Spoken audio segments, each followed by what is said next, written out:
படித்தாலும் 100+ எடுக்கவில்லை. எப்படி படித்தாலுங்கிறத நீங்க என்ன வேலை சொல்றீங்க? நீங்க எப்படி படிச்சாலுங்கிறது எப்படி படிச்சது? வாசிச்சு படிச்சதா, மனப்பாடம் பண்ணி படிச்சதா, புரிஞ்சு படிச்சதா, சிந்திச்சு படிச்சதா? நிச்சயமா இந்த நாளுக்கு ஏற்ற மாதிரி டிஃபரெண்ட் ஆகுமே. இதையும் தாண்டி ஒண்ணு இருக்கு, நேரம் ஒதுக்கி படிச்சதா?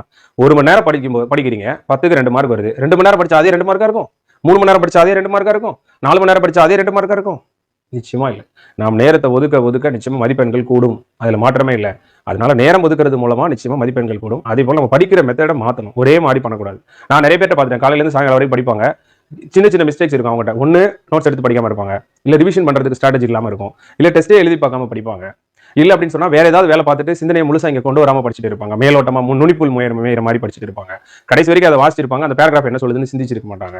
சிந்தனை அப்படிங்கிறது ஒன்று இருக்காது, புரிதல் அப்படின்னு ஒன்று இருக்காது, வெறும் மனப்பாடமா இருக்கும். இந்த மாதிரி பல காரணங்களால தான் அவங்களுக்கு எவ்வளவு படிச்சாலும் அந்த 100+ இந்த மாதிரி ஒரு ஹை லெவல் ஸ்கோர் பண்ண முடியாம இருக்குது. நிச்சயமா சிந்திச்சு படிக்கிறது மூலமா நம்மளுடைய ஸ்கோர் இம்ப்ரூவ் ஆகும். இன்னும் சொல்ல போனா practice makes a man perfect. படிக்கணும் பாஸ் ஆகணும் அப்படிங்கிறதே ஒரு டிப்ரெஷன் ஆயிடுது, படிக்கணும் பாஸ் ஆகணுங்கிறதே ஒரு டிப்ரெஷன் ஆயிடுது, அதுல இருந்து வெளிவர என்ன சொல்லுங்க அப்படின்றாங்க. நல்லா தெரிஞ்சுக்கோங்க. அதாவது நம்ம கஷ்டப்பட்டு படிக்கிறோம். இன்பம் விளையான் இடும்பை இயல் வெண்பான் துன்பம் உறுதல் இயலன் அப்படிங்கிறார் வள்ளுவர். நமக்கு ஒரு இன்பம் வேணும் அப்படின்னு நம்ம ஆசைப்படும் போது நமக்கு வரக்கூடிய கஷ்டங்கள்லாம் இயல்பு தான் முதல்ல நம்ம அக்செப்ட் பண்ணிக்கணும்.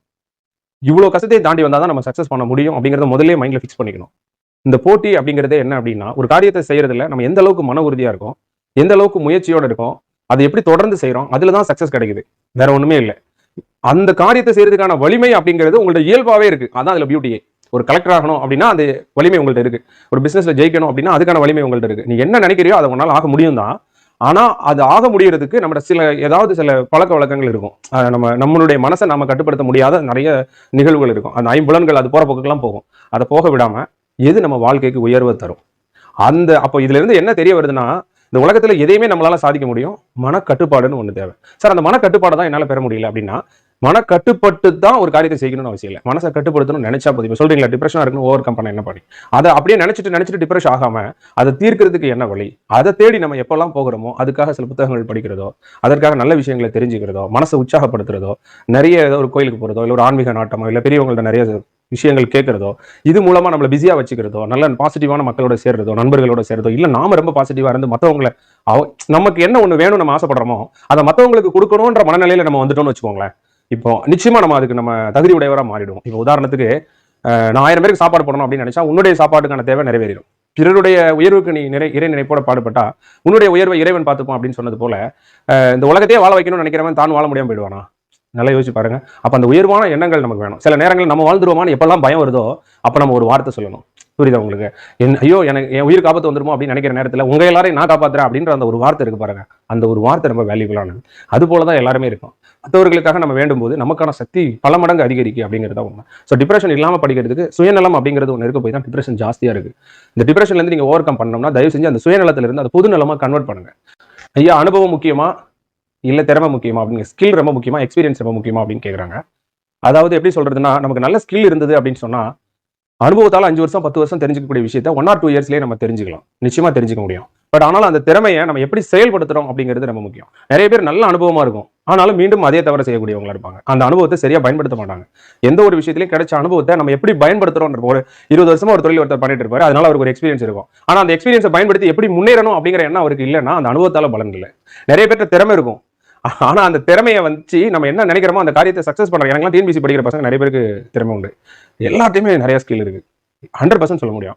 ஆனா இவங்க என்ன பண்ணுவாங்கன்னா, அந்த திறமையை எப்படி நம்ம நினைச்ச காரியத்தை அடையிறதுக்கு ஏற்ற மாதிரி மோட்டிவேட் பண்றது, அதை எப்படி ஸ்டிமுலேட் பண்றது அப்படிங்கிறது நிறைய பேர் தெரியாம இருக்கும். அதனால ஒரு காரியத்துல ஜெயிக்கிறதுக்கு என்னை பொறுத்தளவையில அனுபவம் அப்படிங்கிறதுக்காக நம்ம ரொம்ப விலை கொடுக்க முடியாது. இந்த உலகத்துல ஒன்னொன்னையா பட்டு தெரிஞ்சுக்கணும்னா அதுக்குள்ள இந்த லைஃப், இந்த வேர்ல்ட் இஸ் நாட் எனஃப், உலகம் நிறைவடைஞ்சதோடங்கிற மாதிரி எதுலையுமே நம்ம பட்டு வரணும்னா அதுக்குள்ள இன்னைக்கு இருக்கக்கூடிய காம்படிஷனுக்கு அடுத்த லெவலுக்கு அது போயிடுது இல்லையா? எந்த ஒரு வேலையை செஞ்சாலும் சரி, தொழிலை செஞ்சாலும் சரி, போட்டி போறாம ரொம்ப ஜாஸ்தியா இருக்கு. பட்டு தான் தெரிஞ்சுக்கணும்னா முடியாது. அப்ப நம்ம என்ன பண்ணணும், நம்ம திறமை வச்சிருக்கணும், அனுபவம் உள்ளவங்கள்ட்ட இருந்து தேவையானதை வாங்கிக்கணும். வள்ளுவர் அழகா ஒரு திருக்குறள் சொல்றாரு, புகழ்ந்தவை போற்றி செயல் வேண்டும், செய்யாது இகழ்ந்தாருக்கு எளிமையும் இல்லை அப்படிங்கிறாரு. அனுபவம் அப்படிங்கிறத நம்ம பட்டு தெரிஞ்சுக்க முடியாது. பெரியவங்க என்ன சொல்றாங்க அப்படின்னு பாரு, செய்வினை செய்வான் செயல்முறை அவினை உள்ளறிவாளன் உள்ளம் கொள்ளல் அப்படிங்கிறார். ஒரு காரியத்தை செய்யறதுக்கு உனக்கு அனுபவம் போதுமானதா இல்லையா, அந்த அனுபவத்தை யாருக்கெனவே வச்சிருப்பாங்க பாருங்க, அவங்கள்ட்ட எந்த மாதிரி அவங்ககிட்ட இருந்து அப்சர்வ் பண்ணிக்கணும். அந்த வழியில நீ அப்சர்வ் பண்ணிக்கிட்டேன்னா உங்களுடைய இயல்பாவே இருக்கக்கூடிய ஸ்கில்ல மெருகேற்றுறதுக்கு சரியான அதுக்கு என்ன வேணும் அப்படின்னா நல்ல கேட்கக்கூடிய திறன் இருந்தா போதும். அவ்வளவுதான். செல்வத்துள் செல்வம் செவி செல்வம். அதே போலதான் நம்ம அண்டர்ஸ்டாண்ட் பண்ணா போதும். மற்றவங்க இருந்து தகவல் அப்சர்வ் பண்றதுக்கு நம்ம ரெடியா இருந்தா போதும். நம்ம அனுபவம்னு தனியா வச்சிருக்கணும் நமக்கு அவசியமே கிடையாது. நிச்சயமா நமக்கு அவசியமே கிடையாது. இப்போ இந்த எக்ஸாம் எப்படி சார் ப்ரிப்பேர் பண்ணணுங்கிறத கரெக்டாக நீங்க அப்சர்வ் பண்ணிட்டீங்கன்னா 5 வருஷம் அனுபவம் தேவையில்லை இதை பாஸ் ஆகிறதுக்கு. ஒரே அட்டம்ப்ட்ல நம்மளால என்ன செய்ய முடியும், கிளியர் பண்ண முடியும். அது ஒரு தொழிலா இருந்தாலும் சரிதான், எந்த ஒரு செயலா இருந்தாலும் சரிதான். கேட்கணும், புகழ்ந்தவை போற்றி செயல் வேண்டும்னா பெரியவங்க எது சரின்னு சொல்றாங்களோ அதை வந்து போற்றி செய்யணும். அப்படி நான் செய்ய மாட்டேன் அப்படின்னு சொன்னா 7 பிறவியிலுமே அந்த அனுபவத்தால நாம கத்துக்கிட்ட அனுபவத்தால் நமக்கு பலன் இருக்கு. அதுக்காக காத்துட்டு இருக்க முடியாது. 7 பிறவியிலே நமக்கு நன்மை இல்லை அப்படின்னு சொல்றாங்க. அதனால மற்றவங்க ஒரு காரியத்தை செய்யறதுக்கு முன்னாடி அந்த காரியத்தை ஏற்கனவே செஞ்சவங்களுடைய உள்ள கருத்துக்களை தெரிஞ்சுக்கிட்டு செஞ்சோம்னா நல்லா இருக்கும். அந்த அனுபவம் கேட்கிற ஆள் எப்படிப்பட்ட ஆள் அப்படிங்கிறதையும் கரெக்டா சூஸ் பண்ணணும். சரியா? ஓகே, நிச்சயமா இலக்கண வீடியோ போட்டு விட்டுருவோம். மேக்ஸுக்கு போடும்போது ஈஸியா இருக்கு, பட் கொஸ்டின் பேப்பர்ல பார்க்கும்போது கன்ஃபியூஸா இருக்கு. அதுக்கு என்ன காரணம்னா ஃபர்ஸ்ட் நீங்க என்ன பண்ணுங்கன்னா ஒரு டாபிக்ல என்னென்ன மாடல் இருக்குன்றதை ஃபர்ஸ்ட் அண்டர்ஸ்டாண்ட் பண்ணுங்க. ஒரு நாள் ஃபுல்லா மேக்ஸ் போட்டு உள்ள பூந்து பார்த்துட்டு இருக்காதீங்க. எல்சிஎம்னா எத்தனை மாடல் இருக்கு, அந்த மாடலை மட்டும் மேயறது ஒரு வழக்கமா வச்சிருங்க. ஒரு 2 மணி நேரம் கூட எடுத்துக்கோங்க. கொஸ்டின் மட்டும் வாசிக்கிட்டே இருங்க. எல்லா கொஸ்டினையும் ஒரு கொஸ்டினுக்குள்ள டிஃபரன்ஷியேட் முதல்ல அண்டர்ஸ்டாண்ட் பண்ணுங்க. இதுல கேட்கறது வட்டி, இதுல கேட்கறது காலம், இதுல கேட்கறது அசல கொடுத்துறாங்க. அசல கொடுத்துட்டு அதுக்கப்புறம் வந்து வட்டியோட சேர்த்து எவ்வளவுன்னு கேட்கறாங்க. இதுல வட்டியோட சேர்த்து எவ்வளவுன்னு கொடுத்துட்டு அதுக்கடுத்து என்ன கேட்கறாங்க, அசல் என்னன்னு கேட்கறாங்க. இப்படி எல்லாம் முதல் அந்த வெரைட்டியை தெரிஞ்சுக்கோங்க. அந்த வெரைட்டியை நீங்க தெரிஞ்சுக்கிட்டீங்க அப்படின்னு சொன்னா இந்த உலகத்துல எப்படி இருக்கு இந்த உலகம் சொல்ல, மாற்றம் என்பது மானிட தத்துவம், மாறும் உலகின் மகத்துவம் அறிவேன்றது போல மாற்றங்களை புரிஞ்சுக்கிட்டவங்க வருத்தப்பட மாட்டாங்க. அதே மாதிரி என்னென்ன மாடல் இருக்குன்னு தெரிஞ்சுக்கிட்டவங்க ஃபீல் பண்ண மாட்டாங்க. புரியுதுங்களா? அவங்க கொஸ்டினை ஃபேஸ் பண்ணிடுவாங்க. இந்த மாடல் எனக்கு தெரியும் தெரியாதுன்னு தெரியும், தெரிஞ்சா ஆன்சர் பண்ணுவான், தெரியலாம் கெஸ் பண்ணி போயிட்டே இருப்பான். அந்த நேரத்தில் இன்னொரு சம கொடுத்துட்டு அதை செஞ்சுட்டு போயிட்டே இருக்கலாம். ஒய் மேக்ஸ் 25 தெரிஞ்சாதான் பிரச்சனை. 25 மேக்ஸ் ஏறதுக்கு 1 மணி நேரம் ஆகும். 25 தெரியலன்னு வச்சுக்கோ, பிரச்சனையே இல்லை. மீதி 175 கொஸ்டின் அழகா 3 மணி நேரம் பரிச்சு எழுதலாம். இந்த 25க்கு ஏதோ ஏபி சந்தோஷமா போட்டு போகலாம். இப்போ மேக்ஸ் 25 போட்டாதான் வேலை தருவாங்கலாம் கிடையாது. மீதி 175ல இந்த உலகத்துல வாழணும்னா பலவீனத்தை முழுசா சரி பண்ணி தான் வாழணும்னு அவசியம் கிடையாது. பலவீனத்தை உணர்ந்தாலே போதும், பலத்தை வச்சு வாழ்க்கையில வாழ்ந்துடலாம். No one perfect. எல்லா பக்கமும் ஷார்ட் அடிக்க தெரிஞ்சாதான் கிரிக்கெட்ல மேல வர முடியலாம். இல்ல ஒரு பக்கம் விளையாட தெரிஞ்ச வாழ்க்கையில முன்னேறி வந்தவன் எவ்வளவு பேர் இருக்கான். புரியுதுங்களா? உன்னுடைய பலத்தை மேலும் பலப்படுத்து, பலவீனத்தை சமாளி, வாழ்க்கையில முன்னேறிடலாம். வரலன்னு வருத்தப்படுறதை விட வர்றதை சரி பண்ணு, அது போதும். ஓகேயா? Okay, thank you. Careless mistake avoid பண்ண டிப்ஸ் கொடுங்க அப்படின்னு நிறைய பேர் கேட்குறாங்க. ஸோ கவனக்குறைவு அப்படிங்கிறது நமக்கு அதிகமாக ஏற்பட காரணம் என்ன அப்படின்னு சொன்னா, ஒரு நிதானமான ஒரு ப்ராக்டிஸை தயவு செஞ்சு நீங்க எல்லாரும் எடுத்துக்கோங்க. பதறாத காரியம் சிதறாது அப்படின்னு சொல்லுவாங்க. ஃபர்ஸ்ட் வந்து உங்களுடைய எக்ஸ்பெக்டேஷனை குறைங்க. ஒன்று.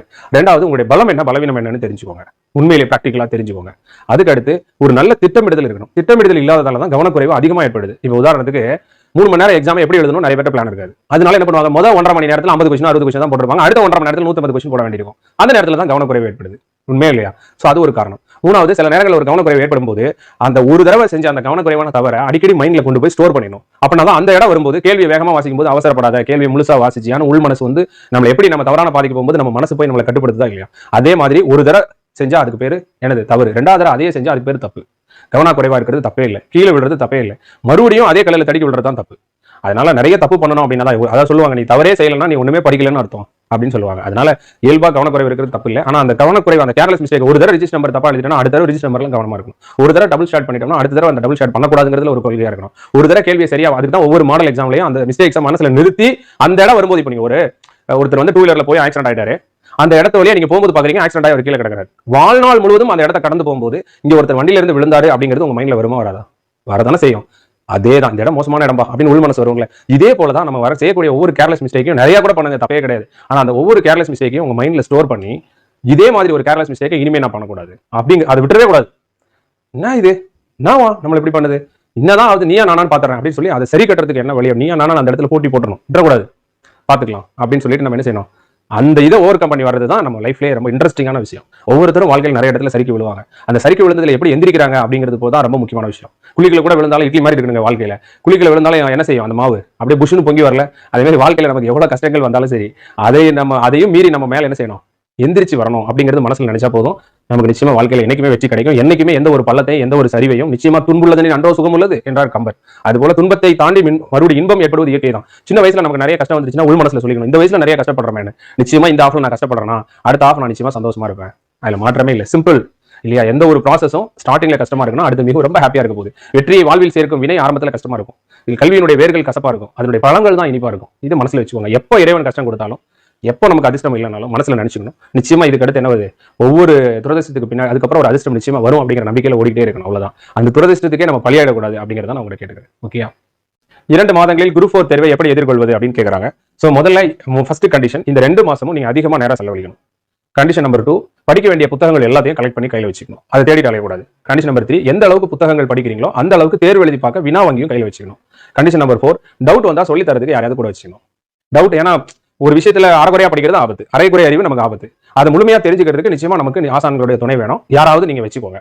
அடுத்து குரூப் 4 எக்ஸாமோட ப்ரீவியஸ் இயர் கொஸ்டின் சிலபஸை டவுன்லோட் பண்ணி வச்சு அதை நீங்க கையில் வச்சுக்கணும். எக்ஸ்பர்ட்ஸோட ஒப்பீனியனை ஒரு 2-3 டேஸ்ல ஒரு பிளானுக்கு வந்துடணும். அதையே தேடி கடைசி வரைக்கும் அலையக்கூடாது. ஸ்டார்டிங்லேயே எண்ணி துணிக கருமும் துணிந்த பின் எண்ணுவோம் என்பது இழுக்குன்ற மாதிரி ஆரம்பத்திலே அந்த காரியத்தை முழுவதும் அனலைஸ் பண்ணிட்டு இறங்கணும். இறங்கினதுக்கு அப்புறம் அனலைஸ் பண்ற மாதிரி கூட இந்த 2 மாசம் அப்படிங்கிறது நீங்க அனலைஸ் பண்ற டேட்டா இருக்கக்கூடாது. அந்த அனலைஸ்ங்கிறத இந்த 10 நாள்ல கூட வச்சுக்கோங்க. 2 மாதம் முழுமையாக ஒருவர் படிப்பவர் குரூப் 4 எக்ஸாம் பாஸ் பண்ண முடியுங்க. 100% கிளியர் பண்ண முடியும். ஆனா அவர்கிட்ட இதெல்லாம் கையில இருக்கணும். ஒன்னு நேரம், ஒரு நாளைக்கு 12 ஹவர்ஸ்க்கு மேல அவர் ப்ரிப்பேர் பண்ண தயாரா இருக்கணும். ரெண்டாவது விஷயம், இதெல்லாம் உங்கள்ட்ட இருக்கா பாருங்க, நீங்களும் சக்சஸ் பண்ணுவீங்க. ப்ரீவியஸ் இயர் கொஸ்டினையும் சிலபஸையும் அவர் கையில வச்சிருக்கணும். இப்போ ரீசன்ட் ட்ரெண்ட்ல கொஸ்டின் எப்படி கேட்டுட்டு இருக்காங்க ஜிஎஸ்ல அப்படிங்கிறது அவருக்கு நல்லா தெரியணும். எந்த போக்குல ஜிஎஸ் போகுது அதை அவர் கையில வச்சிருக்கணும். சிலபஸை கையில வச்சுக்கணும். சிலபஸ் போக்கஸ்டா படிக்கிறதுக்கும் தாராளமா போதுமான புத்தகங்களை அவர் இந்த 10 நாள்ல கலெக்ட் பண்ணிடணும். கையில எந்த புக்கையும் தேடி அலையிற மாதிரி இருக்கக்கூடாது. அடுத்து என்ன படிச்சாலும் அதை டெஸ்ட் எழுதி பார்க்க கையோட டெஸ்ட் கொஸ்டின் மல்டிபிள் சாய்ஸ் வினா வங்கிகள் நிறைய கையில வாங்கி வச்சுக்கணும்.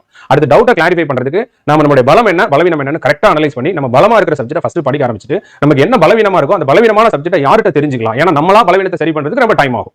அப்ப யாராவது ஒருத்தர் இப்ப மேக்ஸ் வரல, நம்மளா அந்த மேக்ஸ் யூனிட் பார்க்க 10 மணி நேரம் ஆகும். நிச்சயமா நம்மளால முடியும், முடியாதுன்னு ஒண்ணு கிடையாது. ஒரு வேலை யாருமே இல்லைன்னா நம்மளால முடியும். லைஃப்ல என்னைக்குமே அப்படிதான். வாழ்க்கையில எல்லாரும் கூட சேர்ந்து இருக்கும், அவ்வளவுதான்.